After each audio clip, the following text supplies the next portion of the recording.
My guest today is Andrew Cook, the Chief Technology Officer at Recon InfoSec, where he leads the technical vision, strategy, and execution of the company's managed security operations. With over a decade of experience in threat hunting, digital forensics, and network defense, Andrew has built a career at the forefront of cybersecurity. Before joining Recon InfoSec, he held key leadership roles at Praetorian, Delta Risk, and the U.S. Air Force, where he contributed to national-level cyber defense initiatives. He has a strong background in incident response, capability development, and technical leadership. Andrew is also a frequent speaker and author in the cybersecurity community. It's a real honor to have you here today, Andrew. Thanks so much for coming back on the show. Hey, thanks a lot, Chris. Before we get into it, I'm always interested to hear people's stories about how they got interested in technology and how that turned into a career in cybersecurity. Can you maybe, give us the high-level background? Yeah, so I think I credit my mom for getting me into computers in the first place, right? She was doing her associate's degree and she was in IT, so she was the one who brought the computers in the house. But my and then grew up on sort of tech TV and the heyday of that kind of thing. But my start in cybersecurity really started from the Air Force. So I went through ROTC in college, and the thing that attracted me to the Air Force in particular was, at that time, this was 2007 or so, they had just added cybersecurity into their mission. So the Air Force was the first to sort of recognize cyber as a war-fighting domain, whatever that meant. So I said, hey, if I'm going to try any of these out, I'm going to try the computer nerds out in the Air Force, and then never looked back. So yeah, I got to do a lot of cool things in there, and a lot of the philosophies and techniques and sort of underpinnings come from a lot of those Air Force experiences and programs through the Air Force Research Labs and some big thinking around what the future of cybersecurity sort of looked like. And now we're 15 years later, whatever it is now, we're sort of in that and living it, trying to make it happen. Yeah, I've met a lot of really talented practitioners in cyber, Eric Capuano, Paul Imey, and the list goes on, who came out of the Air Force. So it sounds like they have a really great program for developing talent. Yeah, that's exactly it. And a lot of those folks go out having seen what we were doing in the Air Force. There's a reason they wind up where they're doing next. They're at these next level solutions, or they're at sort of these they're trying to take that knowledge out and say, hey, we can do this in the private sector, right? So you see some cool companies and startups coming out of the Air Force, and then some really pivotal people in the community in the right spots, and they all have very similar backgrounds. So it's fun to see where we all sort of landed and what we're working on. Yeah. And so you've been at Recon InfoSec for a little bit of time now and sort of moved up the ranks and become the CTO. What was your role when you first joined, and how did that evolve? Yeah, so I joined, man, I don't know my background without looking at LinkedIn, but I think it was something like 4 years ago now, right? So yeah, Eric Capuano, great guy. He was CTO at the time, co-founder of Recon, and we'd been working through the Air National Guard together on a lot of different things, and I was getting week. That's the 1 week in a month, 2 weeks a year kind of deal, right? At least that's what they tell you. So yeah, every weekend would be sort of a hey, I'm starting this thing called Recon, and then over a couple of years of hey, this thing's getting bigger. Hey, we're getting a little bit more serious. Hey, I quit my day job.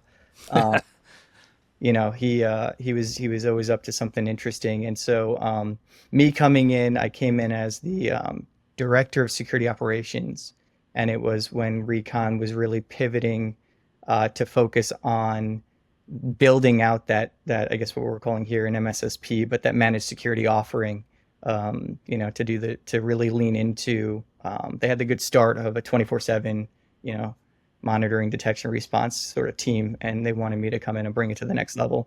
So took that and had a lot of fun. Basically, that was my chance to really be at the steering, really be holding on to the steering wheel and implementing the vision that I'd sort of described to a lot of people of how things should be done, and rode that all the way to where we are today, finding 7 bad guys every day, running a world-class SOC and having fun doing it. Awesome. And you've worked in both sort of the enterprise SOC, where you're sort of protecting the single organization, and now spent this time at Recon, where you guys are the security service provider for multiple organizations. What are the major differences there? Is there a difference in philosophy, or is it more operational? Yeah, so like when I when I talk to people at a single SOC, there's some advantages and there's some disadvantages. One disadvantage is, or let's start with the advantages of working sort of more in that MSSP model, or is the variety of environments, and also the variety of threats, which always means that something is happening, right? Whereas counterpoint, a lot of organizations, a lot of people are analysts that are just working in a single sort of in-house SOC. The most they might get is maybe this year we'll get a pen test. Very rarely is there a constant, everyday new challenge or new threat. And sometimes you can sit there for a long time without a new picture of a bad guy. But sitting in-house, that variety also means a variety of threats and a variety of challenges. The other things is, maybe it's just an artifact of doing this as a service, but when you're working at an MSSP, security is a core business imperative, like it's a core competency, meaning that it's not a cost sink necessarily. So you get sort of a different type of attention, right, when you need to be building a SOC that is competitive with the market and that customers are happy with and has good retention. Whereas there's the potential, if you're sitting in-house, that you're sort of just fighting for budget and you're sort of more thought of as a cost sink. So there's some incentives there to be doing sort of cybersecurity as a business. So in the MSSP model, it's more you have to prove your security competency every day, whereas in the enterprise, you're kind of justifying your existence. Yeah, exactly. You have to do a lot. Yeah, exactly. A lot of what you're doing is more tuned toward politicking and justifying your existence and showing your worth and sort of proving that you're trying to make that there. Whereas with delivering it as a service, exactly, you're sort of in a constant competition where excellence is rewarded and recognized, and creates some good pressure to keep improving and keep up with everybody else, right? Because so it's always a fun challenge. Very cool. And so we've known each other, I think, probably almost the whole time you've been at Recon, and in that time you guys have grown significantly, and I know we helped you solve some of the scaling problems that you were facing. Can you kind of talk about, as you grew, what those scaling issues look like, and maybe how you were first addressing them, and what eventually kind of solved them for you? Yeah. So when I first joined, again, we had the seed of what looked like the start of what could be a really high performing, right, well scaling SOC. And so that was my challenge, was to take that. The first challenge of bringing it to the next level was really leaning heavy into introducing an automation layer, right? Where I never want our analysts to be sort of just on the other end of a ticket taking machine, right? So a lot of SOCs are structured as more of like a help desk model, right? So a lot of SOCs evolved from, help desk, call center type models, right? Because it came out of IT. Then you stuck the Star Trek looking SOC wall up there and tried to figure out how to impress people with what was on your data wall, and you called that a SOC. But you really had a bunch of kind of ticket taking thinking and machinery. So introducing that automation layer, empowering all the analysts to be building and controlling our own detections, to be building our own workflows, to be building our own playbooks, not just be a victim of just this onslaught of garbage alerts. And so that was step one, right? To sort of add sanity to the process of the SecOps processes. On the engineering side, is right around when we started talking to LimaCharlie. So the cybersecurity ultimately becomes a big data problem, right? So we've introduced a lot of telemetry, events, log sources, EDR, streaming telemetry. All of that is sort of the hidden cost that people underestimate when they're trying to get involved or in developing a more mature SOC, right? It's one thing to take alerts and throw them into a alert system. It's another thing to be managing terabytes, gigabytes, whatever you're working of logs. and keep all of that flowing, and then keep detections running on time, and keep the latency down, and keep the shards balanced, and all the other things you got to do on the data engineering side that you sort of you might not appreciate. So when we approached LimaCharlie, we were getting to that stage where the risk of introducing more data was could be starting to lead to issues on that side. Detections that should have fired weren't firing, or maybe firing minutes, half hours later than they should. The costs were only going up, and our ability to control what telemetry was going into the system and how it was being stored was, of limited options, right? And we were doing a lot of CPR on the data engineering side just to keep the smoke inside the machine, right? So yeah, you mentioned sharding, which is like you're down there in the weeds, like trying to figure out how stuff right? is. Yeah. So we really wanted to focus on our core competencies, right? So, which is that security operations piece, the threat hunting, the incident response, the detection engineering, the tuning, the security operations workflows, the playbook development, and serving our customers. Nobody wants to worry about the plumbing. We just want to trust that it's working. So, so moving to LimaCharlie was a way to make sure that we could continue to have really complex rules and detections and not worry about how those are going to scale up there in the cloud and continue moving at wire speed, how we were going to keep moving all the logs from all the different customers into all the right places with all the right API keys, right? And keep it all multi-tenant. And LimaCharlie was really, that was the original approach for getting in and talking to you guys. Yeah.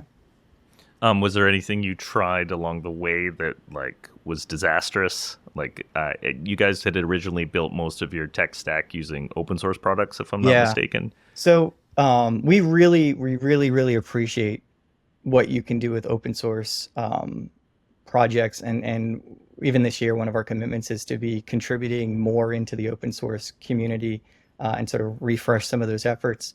The problem in trying to develop an entire solution off of an open source solution is, again, that hidden cost of maintaining it, developing it. It doesn't come with support.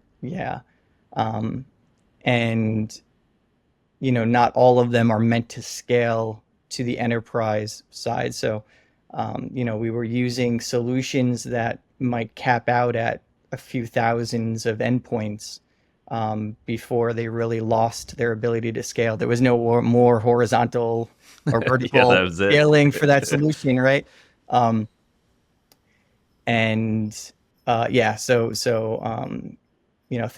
Things like, I think Elastic Alert is open source, but some of those original solutions were starting to show the edges, right, of what you could do without a lot of, again, I've worked, I can't name drop where these are, but they put the engineering efforts into turning some of those open source projects into really elaborate, federated, scalable solutions that work across hundreds of thousands of endpoints, when really, if you just get it from GitHub, it's going to top out at 10,000. That's still a lot of work, right? And is that what we wanted to be doing, or did we want to be doing the SecOps and we wanted to be doing the security operations? Yeah, I think there's a lot of people in information security who learned a lot more about software engineering than they ever intended to. Yeah. On this side of your team and operationally, were there key hires or changes to the team structure that you guys took to improve the efficiency? Was there anything improved on the way you guys run that side of the house? So I'll start with a philosophy, and then I'll probably back into the question. Philosophically, the way that we run our SOC and really the whole company is that everyone's a builder, right? So that could mean you do development and can you find a problem and craft up some code and push it somewhere. But really what we mean is it's the exact opposite of that ticket taking machine. Nobody's here just to work alerts, get through be a cog and get down to the queue. We're all building this machine together. And so empowering everybody with the tools right? The ability to write their own detections, to tune their own detections, to modify the playbooks together, to write the workflows and instructions and the processes. Um, that's goal number one. Okay, cool. So now you've got a lot of people building a lot of things, and you start growing, and people start specializing a little bit more. And so the need for a dedicated engineering resource, you can't wear that. Everybody's wearing that hat, but now you're wearing that hat a little bit more. So you start hiring some of those key positions to take over some of those key roles around the engineering, you start structuring the SOC, not necessarily in tiers, because I don't want that, but you got to start thinking about who's mentoring and leading who, and introducing some of those, some of those new folks to the experienced folks. So I don't think there's really been any key hires. I think they're all important. It's more about separating out the things that need to scale, and giving them an owner, right? Whilst continuing to let everybody have a lot of the creativity that they had it when maybe it didn't quite have that same owner. Do you guys have a process for, like I have an idea for automating the collection of some type of telemetry, and it's using a new technology that we've never had in this MSSP before. How does that go from my bright idea to, proof of concept to production? Do you guys have a process for vetting? So one of those underpinning philosophies that drive us is threat hunting. So what do I mean by that? I mean that we have this sort of radically threat-centric approach of thinking about what's on the priority list, what's important, what we're doing, what we need. Is it going to help us find bad guys? Is it going to help us find the threat? So it starts with most of our higher priority requirements come from, is it going to help us be in a new environment where the threats are, right? Is that new log source or telemetry or capability necessary, going to increase our chances of finding bad guys, right? So that's where those priorities come from. A lot of the times what winds up happening is we'll direct a threat hunt towards some hypothesis, right? Some threat that we think maybe is new or novel, or that we wouldn't have found yesterday that we should be able to find tomorrow. Those start kind of manual, right? Hey, we're going to do it the hard way. We're going to learn a lot of things. We're going to do it, with not much more than our own brains and the couple tools that might be out there already. We're going to try to leverage those things, but where there's gaps, hey, this would have been easier if we had it automated, or this script already existed, or we had a dashboard for this thing. It starts marching toward that sort of automation and development pipeline until it becomes a full capability, right? So anyway, that's sort of how those ideas come from the analysts and the operators. Yep. And then start moving up in the maturity chain until they're owned by more of the developers, right? So you got to go through kind of a rapid innovation process, and then give them the tools that they need. So from your perspective, how does an MSSP balance that growth with tool sprawl? You mentioned a bunch of tools there, and I know one of the challenges is like, oh, we'll just put this here and we'll put this here, and next thing you know, you've got 27 contracts you have to negotiate every year. Yeah. So a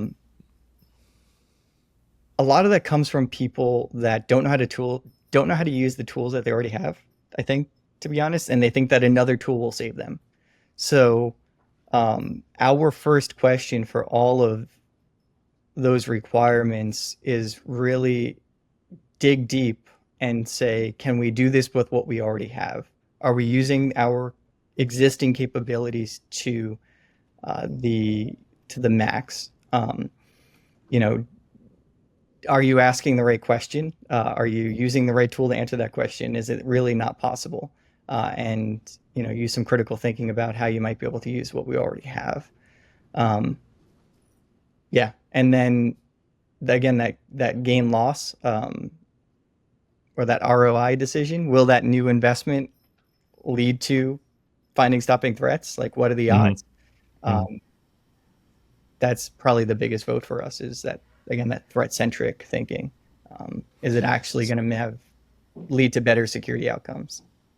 Right. Very early in the conversation, you were talking about the difference between enterprises and MSSP. So being at a SOC and an enterprise versus an MSSP with multiple clients and all the different environments and technologies you have to deal with. How do you ensure that the security standards remain consistent in these environments with multiple clients, with multiple tech stacks, with... Yep.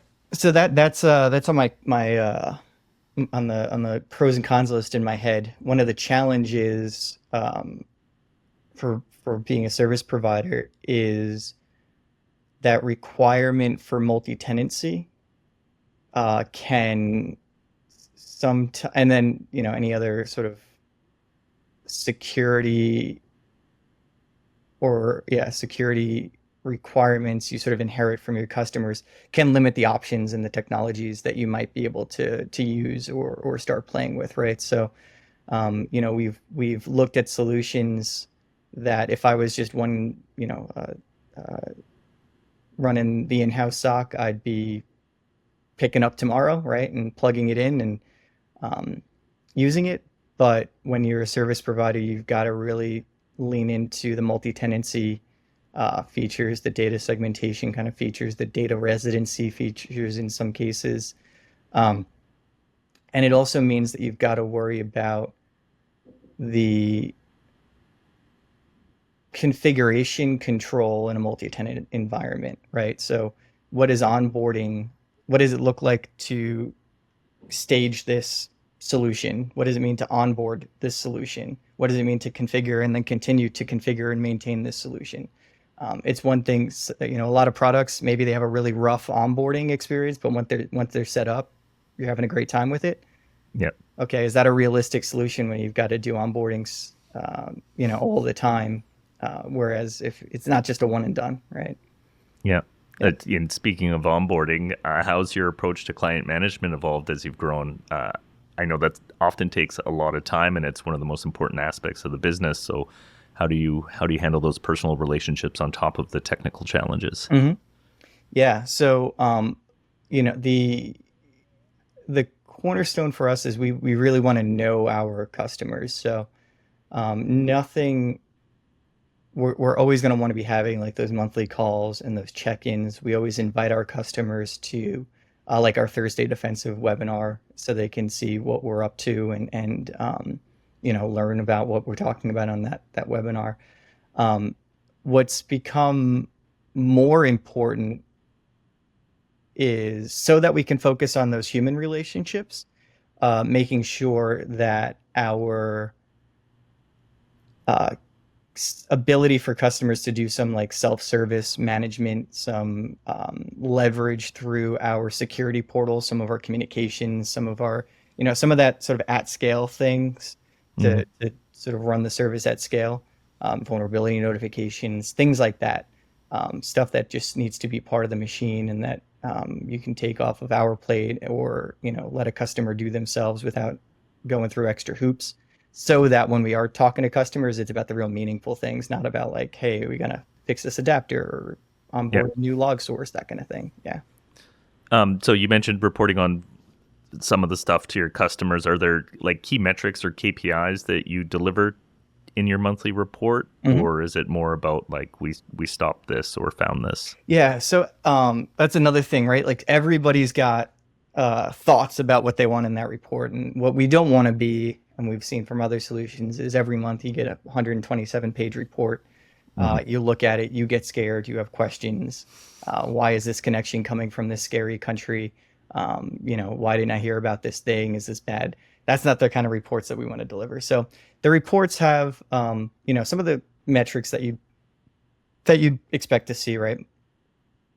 Number of malicious cases, blocked quarantine emails, users reporting messages, emails. What's the success rate? Are they reporting malicious emails? Some stats around endpoint counts and log counts, all that kind of stuff that you'd expect to see that the service is working. The most meaningful metrics to me, for us and our customers are we include our what we call notable threats or notable cases.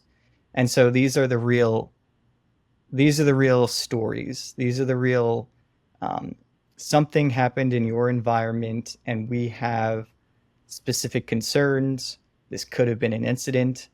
This is indicative of a threat that's interested in this type of thing, and we think that you should implement this control before it's too late.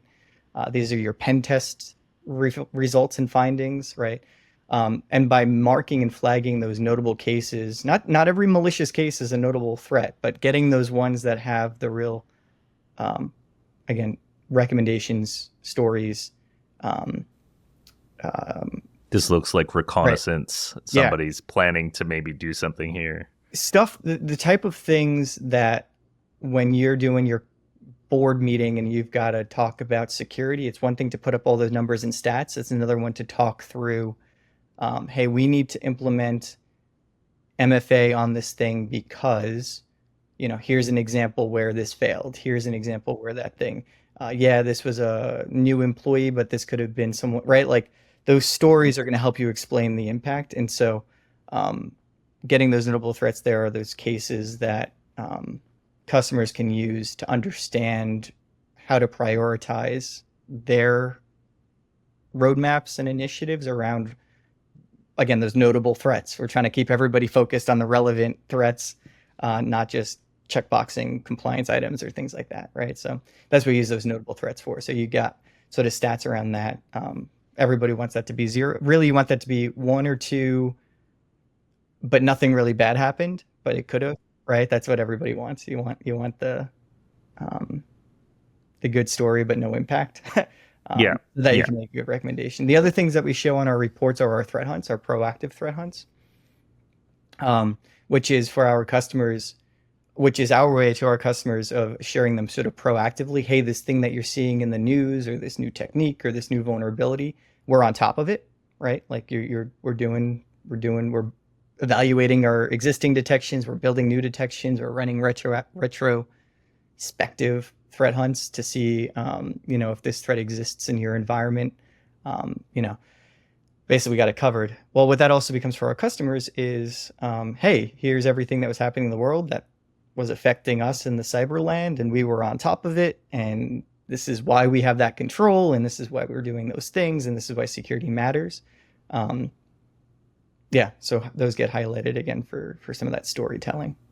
Yeah, because sadly, if security's working, you don't see it. So you got to kind of show that in the background there's stuff happening, and there's a good reason that you're there doing your job. Yeah. So we talked a lot about how you've scaled the sort of day-to-day monitoring and sort of operational side of things.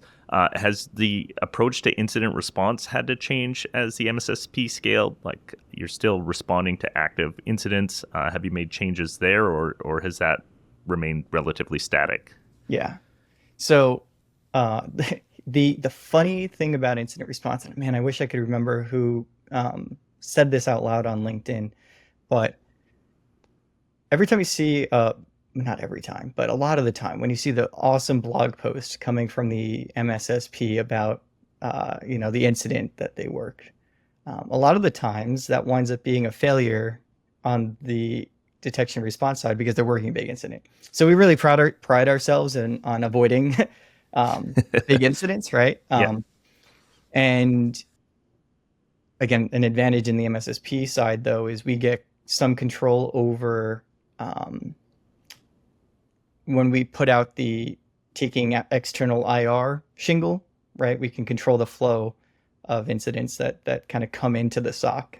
So we keep all our customers out of the really gnarly ones, and then we can kind of dip our toe into the put, like I said, help people on the worst day of their lives. That single out, right? Which would, and keep the right balance, right? Bob, our CEO, he comes from a firefighting background, and what he likes to say is, every once in a while, after doing a lot of not exciting firefighting work, you just got to work a good structure fire, right? Yeah. So we're fortunate in being able to, as long as we keep doing our job on the SOC side, kind of pick and choose a little bit the incidents that we bring in, and the tempo of all those. So the approach to IR, for anybody familiar, Eric Capuano and Whitney Champion, through the recon side have that breaches be crazy, right? So that original, that like Velociraptor pipeline. Again, one of those, when I think back to the guard days, one of the things we were like, if only this existed. And then Eric and Whitney went and built a whole evidence processing pipeline, automating all that time sketch and parsing and Plazo. And man, when I first started and we were doing all that manually, that's a bummer. So now we're able to do it at scale through the existing endpoints and really also easily transition from that sort of deep dive forensics of a new environment to continuous monitoring and post incident monitoring and things like that. So, yeah. Very cool. Okay, so we're getting close to the end here. If you had a piece of advice for somebody who was thinking about starting an MSSP or was early in the journey of building an MSSP, what advice would you give them based on your experience to save them pain down the road? Yeah. So don't underestimate the data engineering problem, right? The big data problem of security operations. And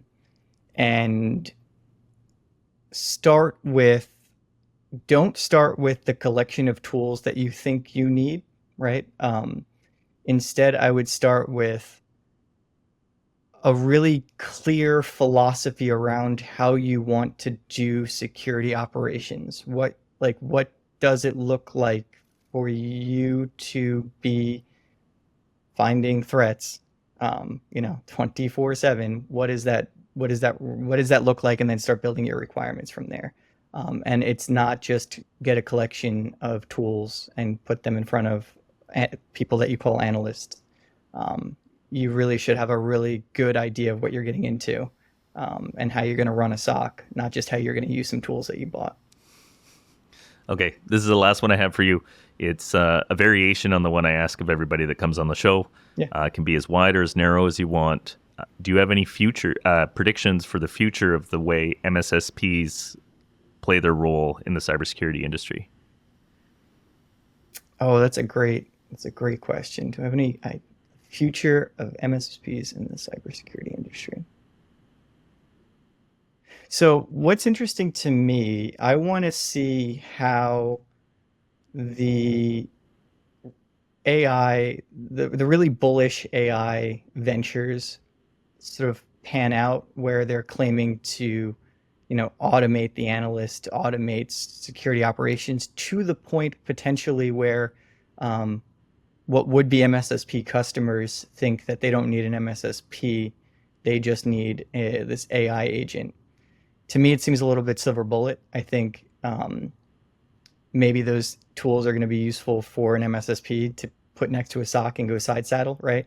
But yeah, I'm going to be interested in seeing how MSSPs are going to compete against more AI native services that may or may not be calling themselves MSSPs. And yeah, it's either going to be something that MSSPs need to adapt or evolve or get kicked out if that winds up working. But I'm really curious how that's going to pan out. We've got some really interesting use cases that we're using and we're building on the AI side that I'm really excited about. But again, what does it look like if Microsoft releases security agent, analyst, and you just build it in your vendor license and that's your security analyst and you call that your MSSP? I don't know.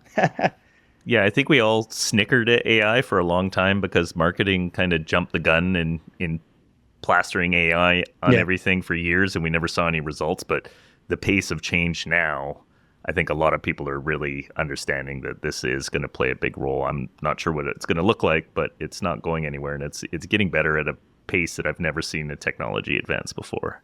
Yeah, what we say here is, and what we've asked everybody is, what would your job look like if you had 4 interns, right?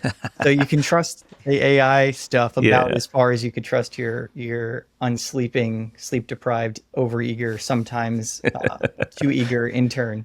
What would your role look like? And breaking those down, we have some really fun use cases that have made a difference.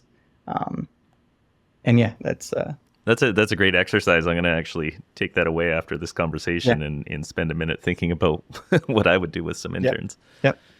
Awesome. Andrew, thank you so much for coming out. I know we ask a lot of the Recon folks as far as helping us over here at LimaCharlie. Really appreciate everything you do for us and look forward to chatting again in the future. Yeah, always a pleasure. Thanks a lot, Chris. Okay, take care.